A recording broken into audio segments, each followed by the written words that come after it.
unrealistic. Unrealistic in the real world.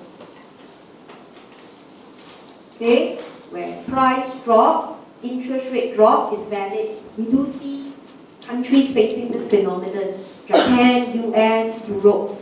But I does not increase. You don't increase investment at all.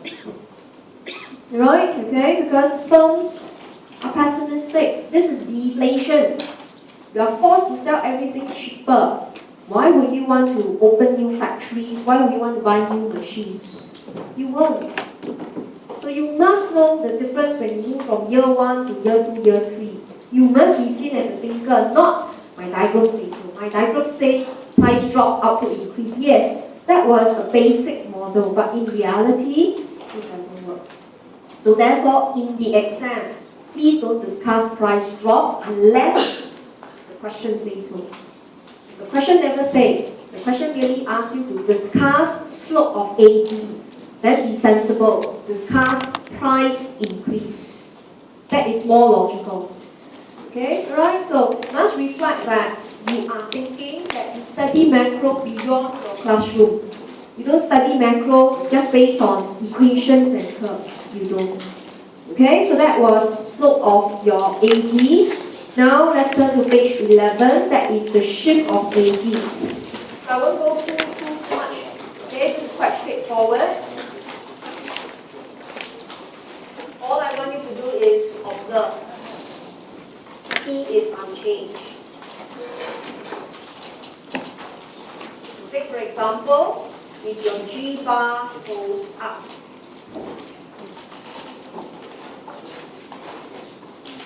So what we did earlier on was we let price change, we shift LM, right? This is different. This one, the starting point is there's a fiscal expansion. So this is your step 1. That's why you shift your IS. If you want to, you can even put a point here to the right. This is what we did in topic 5. Then we know income goes up, interest rate goes up. Okay, that was crowding out and we reach A2. We skip the triangle, but you must be aware that was crowding out already. So at A2, output Y2. That was equilibrium, bring it down. So throughout this process, which is your step 1, prices didn't change. Right? Only output increase to Y2. And you get the point A2 at the bottom. So the AD curve must have shifted. Okay? In year 1 economics, you shift the AD twice. You shift one time to point B, then you shift another time to A2. But here in macro, we don't. We only look at final equilibrium ISLM. So they only go from A1 to A2. The extra shifting that you did in year 1 economics is not important over here. If you want to do it, fine, but you will know, you won't have time. Okay, so in this case, changes in your A bar, in this case, your G bar, shift the AD. Alright, similarly, if there is a drop in C naught, that will be a drop in A bar. So, same thing you can see. You shift the IS actually to here first. Alright? You should know by now from topic 5, A bar drops, IS shift to the left first. Then through the goods and money market adjustment, you reach A2, where output drops. But throughout the process, prices is fixed. So you have a same price level, but lower output level. That's how you know the AD curve shift left. The focus of discussion in page 11 is to shift AD, prices must be fixed, but there was changes in IS, resulting a different output, but at the same price. Okay, right? So this is quite simple, so I will go through. But now let's look at page 12.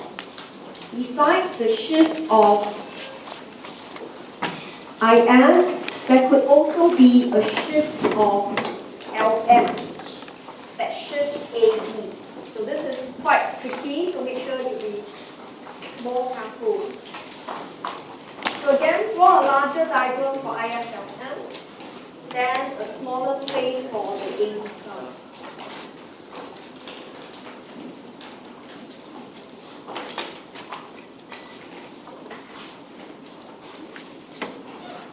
Okay, mark out the axis. Take one set of ISLM and draw all this in H.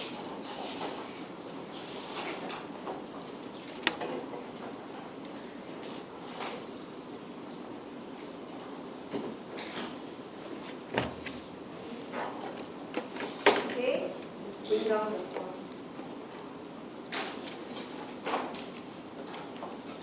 Because we are discussing shift of AD. Right? So we are not deriving the AD curve. So we have one set of AD at point A.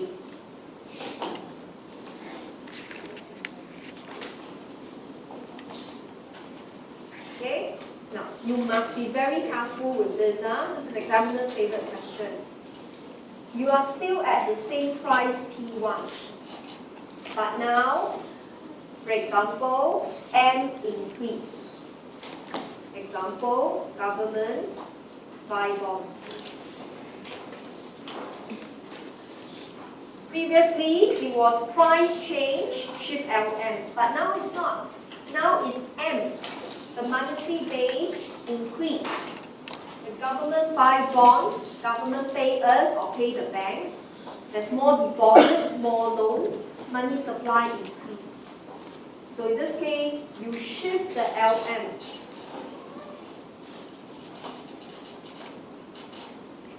Not because of prices, but now purely due to M increase. So must be very careful.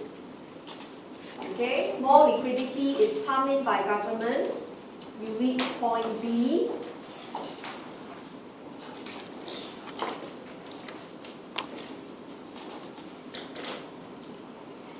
Okay, so interest rate will go down. Again, we can see investment goes up here, which is along the IS. Right, so LM shift down, interest rates drop, output and investment goes up.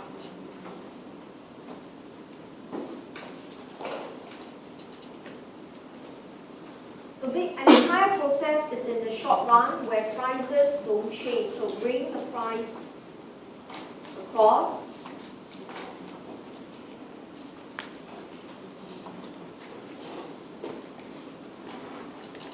And that tells you, right, you will have a shift of AD like this.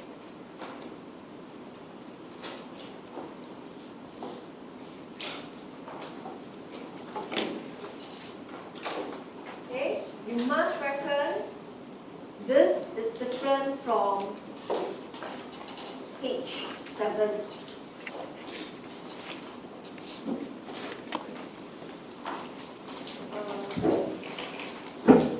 Page 7 or page 10, the exercise we did.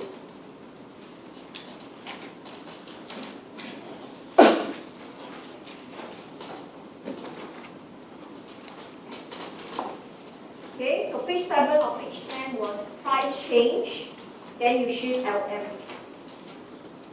So later I will show you. Put the diagram side by side, they look very alike. But the outcome is different. This is the shift of AD. Whereas page 7 and 10, this is a movement along AD.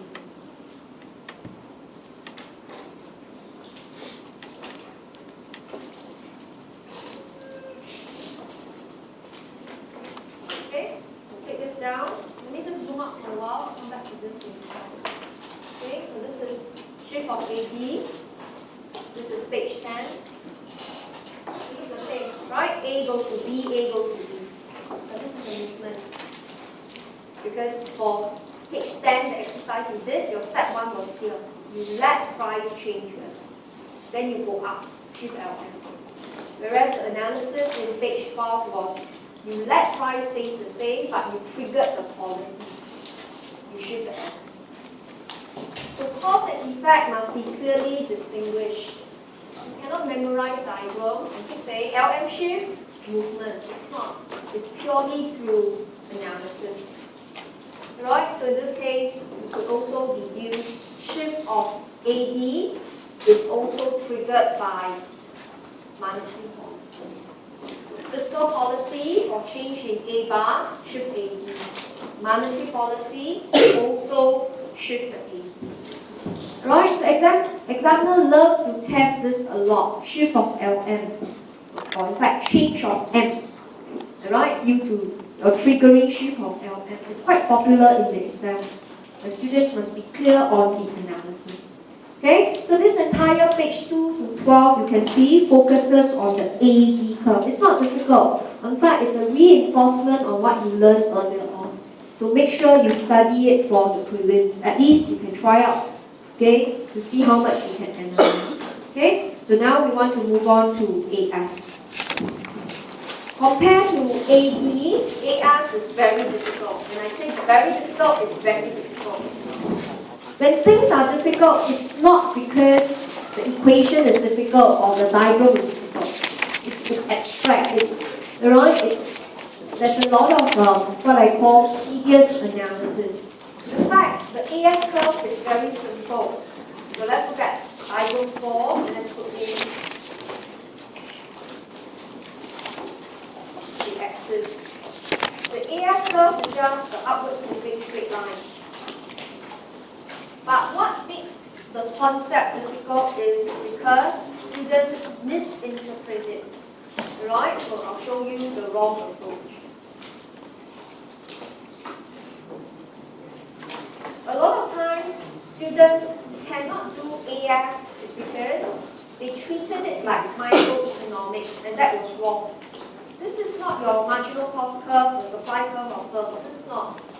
This is the total output. So let's look at 2 points on the graph. The wrong approach. It is wrong to say that P increased to P2, profit went up, and therefore firms increased production to Y2. This is incorrect. This is not AS curve at all. What you're doing is microeconomics. You treated it as marginal cost curve. Right? Because P exceed MC, supply will go up. That was microeconomics. But this is not. This is aggregate supply. Right? You're summing up all the production of goods and services in your country. And in macroeconomics, there's no such thing called profit maximizing condition. There isn't. Of course, firms want to maximize profit, but it's not a crucial determinant. So this is a wrong approach. The correct approach is you must first analyze output. It should be to increase output, the firms must employ workers, pay them a certain salary, and then the firm adjusted prices. So it must be how output affect prices. Not P affect Y. It should be Y affect P. So if you did not know how to read the AS curve in the correct direction, every analysis is wrong because you have misinterpreted the behavior. So how does this output affect prices? It's actually back to wage setting, price setting. This is given in topic 7. So when I teach you WSPS model, I mentioned if you didn't have the equation, you would die one. Okay? All you need to do is to do the economic analysis. Okay? So with that, before we look at the AS function, let's look at page 14. This is your wage setting, price setting equation. Okay? The alpha when we say to put in the alpha. But I totally don't use the two equations. Right? So how do we analyze? Just now in page 30, don't draw, don't turn. The AS curve must be read as output increase, price increase. How did it come about? It actually came from wage setting, price setting given in this behavior. Right? Okay, so in this case, you could see if output were to increase to Y2. Okay, right? So we know in this case, labor demand must go up. How do you produce the goods? You must demand for workers. So unemployment rate will drop. Right? So over here, this is wage setting model that tells you if workers knows unemployment rate drops, workers will increase wages. Then wage to here is price setting. So firms will therefore increase prices, in this case to B2. Look at what I did. I totally didn't use any single equation on the top. I only explained the behavior. I look at firms. Okay, they needed the workers. Workers need unemployment rate to affect wages. And wages affect the firms again. Output increase, prices increase. This is the AS curve. Through wage setting, price setting formula. So in the exam, if I totally forget this equation, I won't die one. As long as you write in words the behavior. Alright, so therefore you could see, go back to page 13, let's put a point now on the left. How do I read this curve if I would want to say output drop, price drop? How do I use the wage setting, price setting behavior to discuss how Y affected P? Okay, so you can do it on page 13, if not you can also do it back to page 14. If you want output to drop, right? You want output to drop to Y2, like what we indicated. Okay, it means to say labor demand will drop. Right? You will retrench the workers. You ask them, alright, you work shorter hours or you retrench them. So unemployment rate will go up. Right? It will worsen. It will result to more people unemployed. And we know from topic 7, workers will accept wage cut. People who are still in the job are willing to accept wage cut. People who lost their job will offer lower salaries to get jobs. So in this case, right, prices will drop to P3. Okay, right, but put a note there. This is unrealistic. Unrealistic. Because in the real world, wages drop, but we have done it in topic 7. We keep saying price increase, but slower. So it should be inflation rate, which is the change in P that dropped, and not P drop. Alright? So in other words, the AS curve that you're going to draw today, whenever we say price drop, it's actually not accurate. That's why we have a revised ADAS model. We're doing basic model, so this is a basic model. Most of us can catch this. But it's really topic 8. You're actually finishing up macro. You should know in the economy, output can drop. Recession, we see all over the world. But we don't see deflation all over the world. Alright, so instead of saying price drop, the correct AS curve should show us, alright, wages goes down. Alright, it does happen. But prices don't go down. Prices increase, but slower. Why did price still increase? Like I show you in topic 7. Because there is high food and energy prices. It was still going up, even the case for Japan. There's still inflation.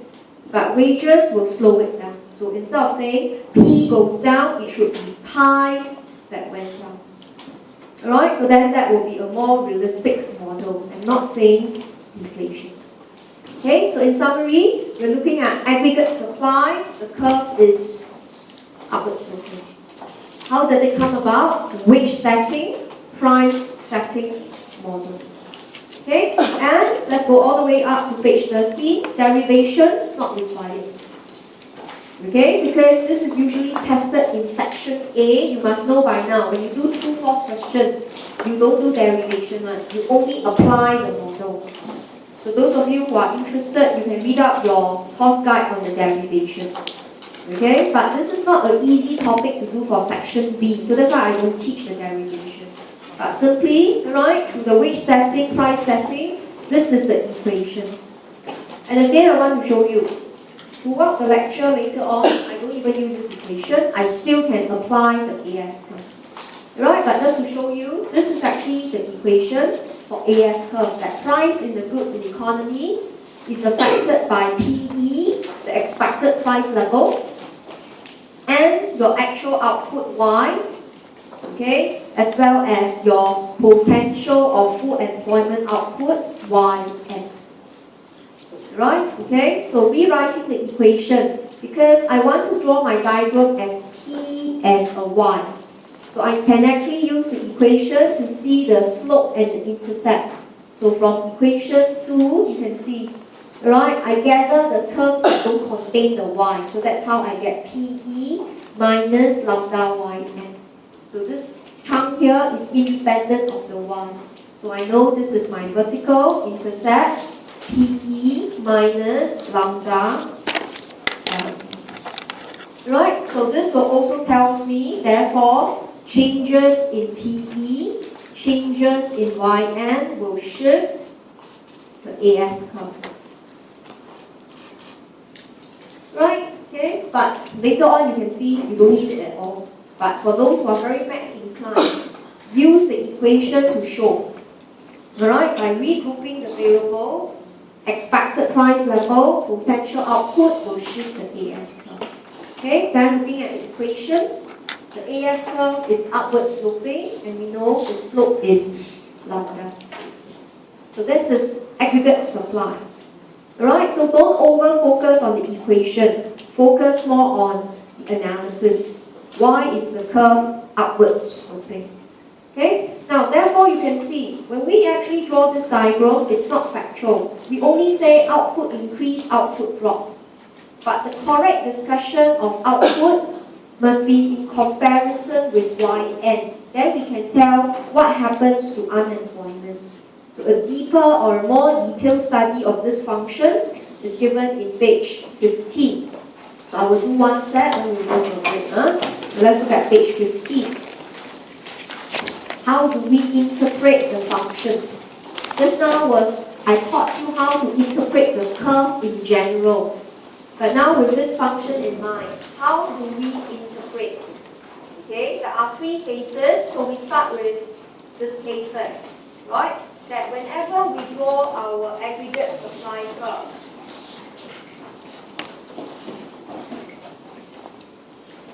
okay, every economy has one potential output. Okay, you measure all your available resources, whether it's your labor, your land, and your capital. This is your maximum output you can produce. So in this case, A, if Y equals to YN. So for example, you are already YN. Your Y1, let's say your country's output Y1 was $5 billion. And it matches your YN.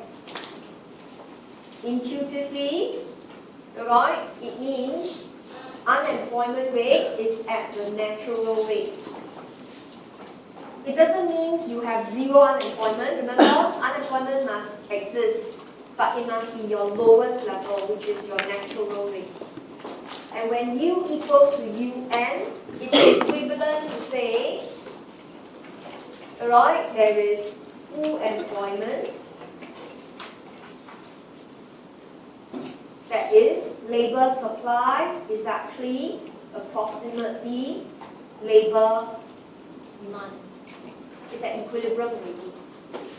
Labor supply means you set wages according to PE. Labor demand means you set prices according to wages. So that's why you can see when Y equals to YN, most students will merely go to the equation and say this term is 0, P equals to PE. But this is the intuition. The labor market is actually at long run equilibrium. The wages that the worker sets is LS, according to PE, equalized to the prices the firm set. Okay, so that tells you in this case, right, you get the point. So you will say P1 is PE.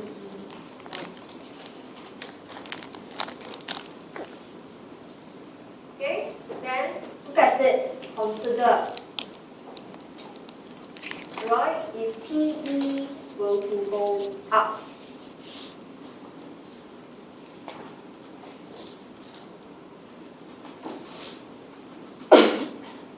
right, and therefore you know wages will go up.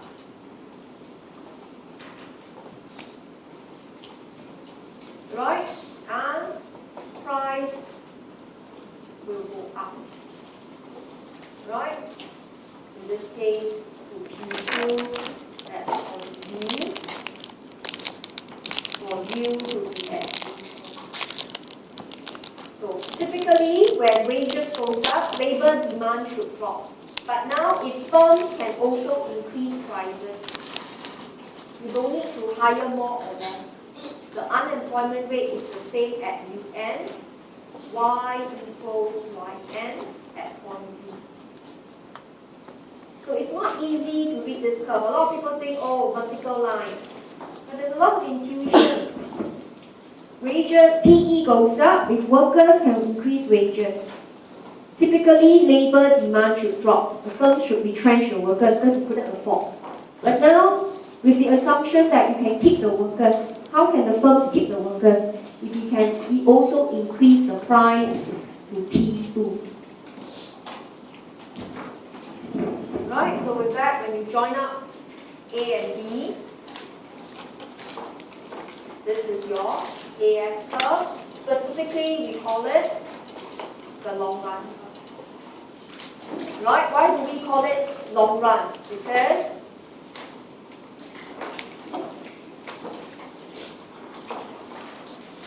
long run AS. Because W and P can adjust when PE changes. So this can only happen in the long run. All of us know in economics, long run has no time dimension. It can be as long as 10, 20 years, it could be a few months. But only when wages and prices can adjust completely, then we call it long run. Okay, and then intuitively, it gives us a vertical SRAS, and we call it LRAS. So I'm very sure in year 1 economics, you happily draw a vertical line and you just say, oh, Y, and actually it has an intuition. Why was it called long run? It's not because it's vertical, but wages and prices can fully adjust. Without changing unemployment, firms can increase prices accordingly. Okay, alright, so go back and try out yourself.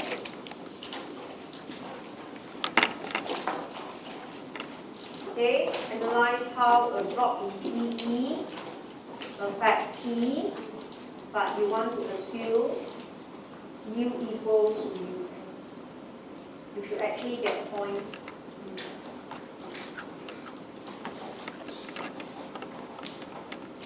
Right, so we are always adopting wage setting, price setting model. Workers adjust wages based on PE or unemployment. So the focus here is PE. And firms set prices based on wages. So if both can adjust exactly to each other, we get the vertical LRAS. So that's why you are always at full employment, labor supply equals labor. Right, look at the entire thing. I didn't use WSPS model at all. I didn't use this equation at all. I merely analyze, which is more crucial in the exam. Okay, so we'll take a break from here. Let's come back in 15 minutes time. That will be 1:40.